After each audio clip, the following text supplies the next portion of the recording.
Hello everyone, welcome back to the Hectic Homestead. In this episode, I'm going to go over how to fill in an old well. I already got started on this project and as you can see, almost finished with it.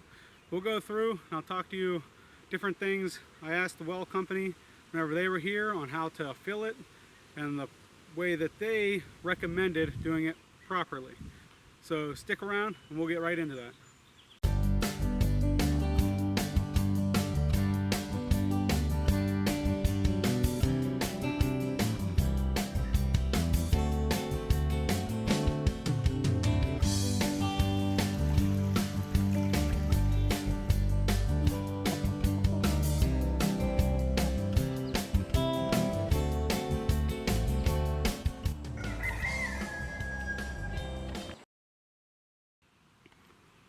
Okay, so if you remember the old well video, it was only roughly 18 feet deep.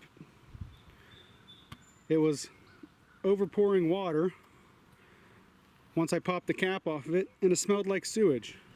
So instead of having a 6-foot hole in the ground on the property here, I asked the well company that not only drilled my well, but also another well company, how I can go about taking care of that to where, I didn't have a hole full of water on the property. I was overflowing. It wasn't overflowing ground level, but it was overflowing about 2 foot to 3 foot in the bottom of the hole there. So what I was advised to do is get some 2B stone, fill that 18-foot pipe up, tamp it in nice and good, and that's what I did. I ended up using this old steel pole, or it's not a pole, it's a pipe. That was down in the well. I used that, and kept tamping it every couple feet to tamp that rock in there tight. Then what I used was an underwater mortar mix. I'm a commercial diver, so I work all construction underwater, and that's just what I had laying around. It's a quick set mortar for use underwater. Well, being as the well was overflowing, I knew it would be underwater before long.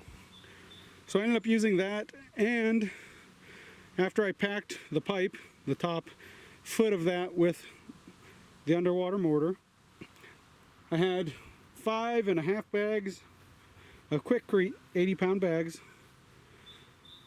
high strength concrete mix. I ended up taking and dumping in the hole on top of that. So I put the underwater mortar, I ended up putting the well cap back on it, and then roughly 450 pounds of concrete over top of that. All the rock that I broke out from around the well to be able to access the well, I rolled in a little bit at a time so that I can fill in all the voids with dirt.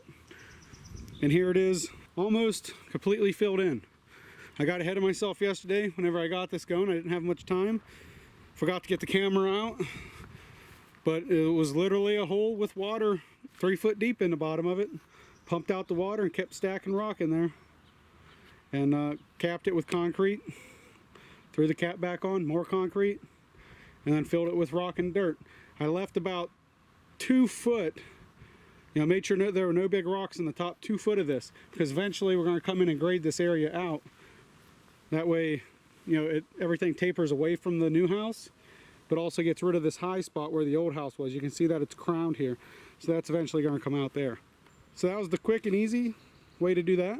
That's just a short and sweet video on how I capped off that old well. Maybe you have an old well on your property that is not overflowing. I would suggest doing it the same way.